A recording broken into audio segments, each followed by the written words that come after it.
Chaque année, lorsque l'hiver blanchit le petit village de Castellania, le monde du cyclisme se souvient de Fausto Coppi, l'un des plus grands champions de tous les temps.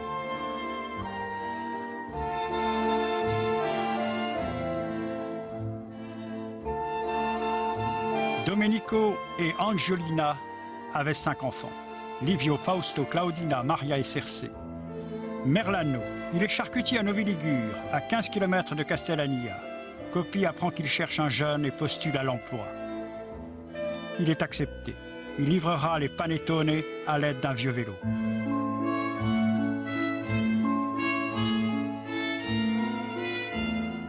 Il travaillait dans une charcuterie de Novi Ligure. Il partait le matin et revenait le soir. C'était une bonne préparation pour le cyclisme. Il était né d'ailleurs pour faire du vélo. Et quand il a gagné un peu d'argent, il a eu son vélo et puis il s'est entraîné.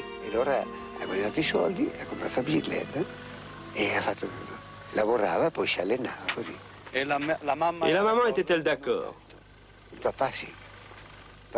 Sa mère non, mais son père oui. Il était sportif. Il y avait dans la famille l'oncle, le commandant Fausto Coppi, qui l'a aidé pour acheter une bicyclette. Il y avait aussi l'oncle Giuseppe. Tout le monde était d'accord, il était vraiment plus fort que les autres.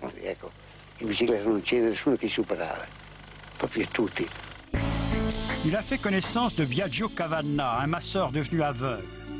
Dans l'intervalle, son oncle Fausto, qui commande les pétroliers, lui a permis l'achat d'un vrai vélo de course et il a rallié la pouponnière de Cavanna via Al Castello. Il commence à s'affirmer. Fausto fut l'un des premiers à venir ici, à l'école de mon beau-père, mais son père n'était pas d'accord. Il voulait qu'il continue son travail, et notamment qu'il travaille la terre à la maison. Mon beau-père l'a pris en main, et puis ce fut la guerre. On s'est arrêté pendant évidemment toute cette période, et après on l'a repris avec nous. Fausto était devenu professionnel à ce moment-là, mais il venait s'entraîner avec nous et se faire masser. Veniva sempre a allenarsi qui con noi e a massaggiarsi qui assieme a noi tutti, ecco. Alors c'était là.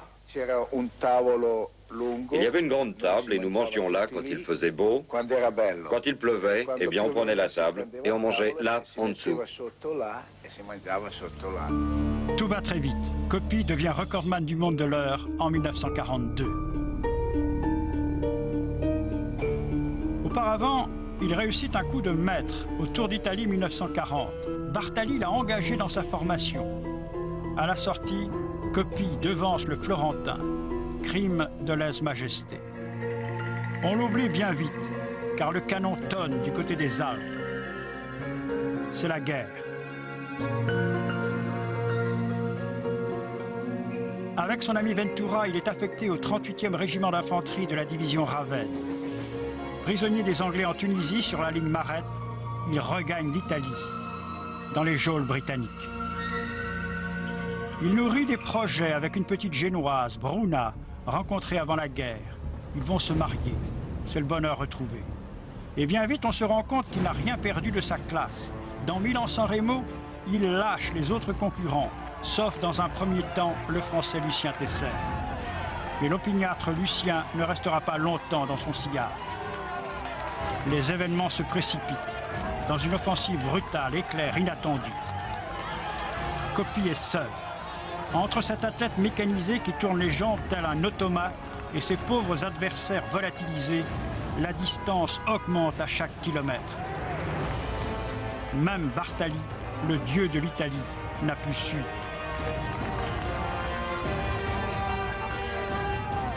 Sur la ligne d'arrivée, c'est le délire. Alors qu'il franchit la ligne blanche, il n'a pas encore la manière. Il a appris durant la guerre la force de l'humilité, mais le public s'en moque. Lucien Tesser parvient à conserver sa deuxième place, mais avec un passif de 14 minutes. Bartali a mal digéré sa défaite, et très vite l'Italie se divise en 2 clans rivaux, les bartalistes et les coppistes.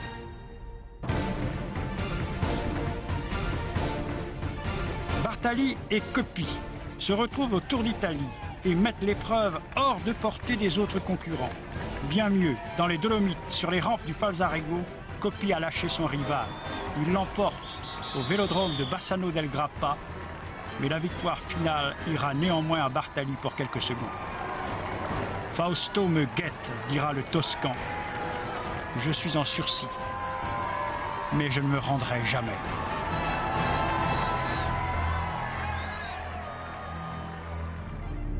Le pape Pie XII reçoit les vedettes du Tour d'Italie dans sa résidence de Castel Gandolfo. Cela te portera chance, lâche Bartali à Coppi. Il ne pense pas si bien dire. Coppi se livre partout. Désormais, il a engagé son masseur aveugle, Biagio Cavanna. Il livre de nombreuses poursuites sur les vélodromes, devient champion du monde sur piste une première fois en 1947. C'est le bonheur. Bruna a donné le jour à leur fille Marina. Coppi comblé, Coppi adoré, Coppi adulé.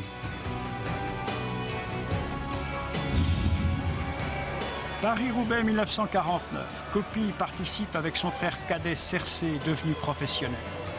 Fausto a déjà gagné Milan-San Remo quelques jours auparavant. Eric van Steenbergen compte parmi les hommes à surveiller avec Magny et Jean Robic. Mujica a tiré quelques salves, mais c'est le breton André Mahé qui paraît le plus robuste. Hélas, leur trajectoire est déviée par des officiels maladroits. Mahé sera dans un premier temps déclassé. Cercé Coppi gagne le sprint d'un groupe de poursuivants. Pour André Mahé, tout s'effondre. Cercé est déclaré vainqueur. Il sera ensuite classé ex aequo avec André Mahé. Fausto se montre tout aussi heureux que son frère.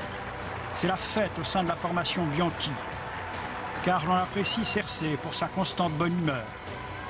Il mérite bien les honneurs, lui aussi. Cercé, le peu qu'il faisait, c'était tout pour Fausto. Ensuite, il le conseillait, l'encourageait. En fait, il avait en Cercé davantage confiance qu'en nous. Il faut reconnaître que Cercé avait un certain bon sens.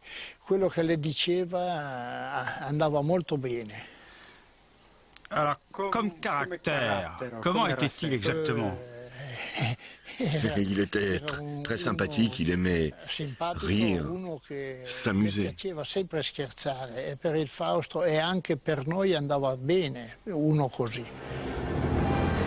Bartali Coppi. Le duel atteint son acuité devant les supporters transalpins. Comme à son habitude, Fausto se déclare prêt. Comme à son habitude aussi, il s'apprête à marquer de tout son éclat le franchissement des Dolomites. Dans la tête de Coppi souffle un vent fort d'indépendance. Il se sait supérieur à Bartali et ne veut pas d'un esclavage tutélaire. Le fossé se creuse de plus en plus entre les deux irréductibles. Avec un organisme qui savoure l'effort comme une volupté, Coppi s'élève dans la montagne avec une aisance stupéfiante. Il lâche Bartali et s'envole seul vers les cimes. Arriva Coppi. Coppi arrive. Ce sera le cri qui s'échappera en permanence de milliers de poitrines. Il reste à conquérir le Tour de France. Bartali l'a déjà emporté à 2 reprises.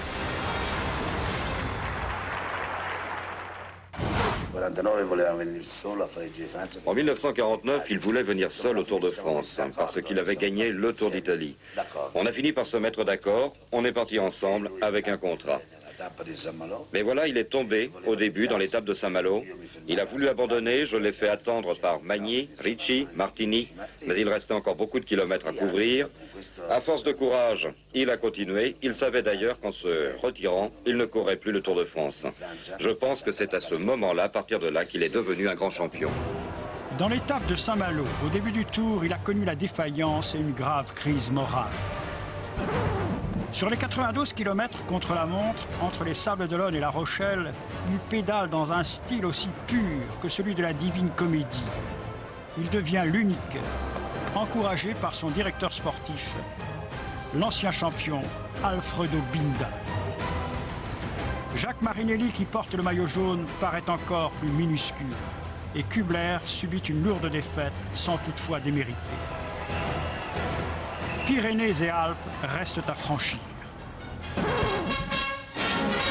Cannes à Briançon, les coureurs du Tour de France vont connaître des difficultés majeures.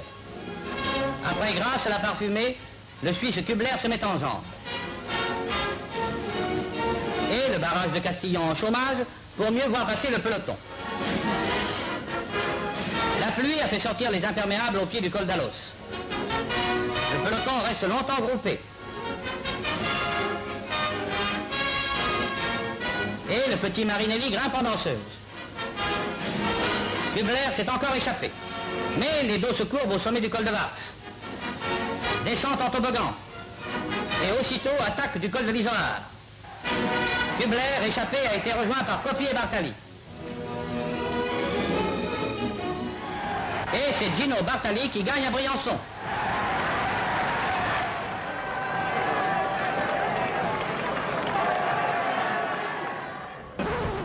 Dans les Alpes, la première grande bataille du Tour est attendue. Elle livre deux noms, Coppi et Bartali. Puis il reste l'état Briançon-Saint-Vincent d'Aoste, par le Mont-Cenis, l'Iseran et le Petit Saint-Bernard. La première partie se circonscrit en une lutte, une fois de plus, entre Coppi et Bartali.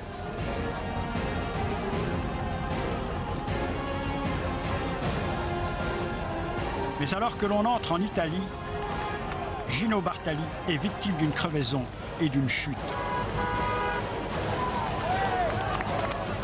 Coppi, victorieux, va endosser le maillot jaune et confirmer sa forme étincelante contre la montre.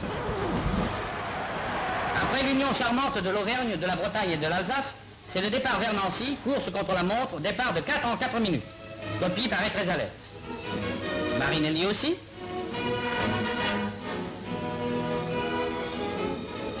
Mais Coppi dépasse plusieurs concurrents et arrive en grand triomphateur à Nancy, ayant couvert les 137 km à 39 de moyenne.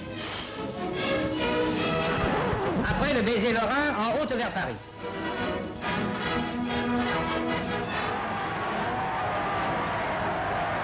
À Pau, Lazaridès a soif, le peloton est calme. Vitry-le-François, Saint-Dizier sont traversés. Et ce sont les 40 derniers kilomètres. Une échappée, est-ce la bonne? Non. À Saint-Cloud, le peloton est reformé. Boulogne. Bartali entre le premier au Parc des Princes. Mais le Belge Van Stenbergen règle tout le monde au sprint.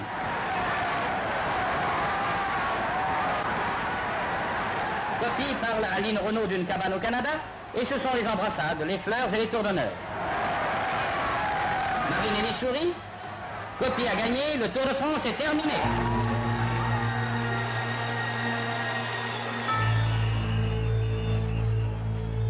Jean-Paul, formidable document que vous nous offrez là, en 4 volets, c'est ça? C'est ça, oui, puisque c'est le cinquantenaire de sa disparition, puisque Fausto est mort le 2 janvier 1960.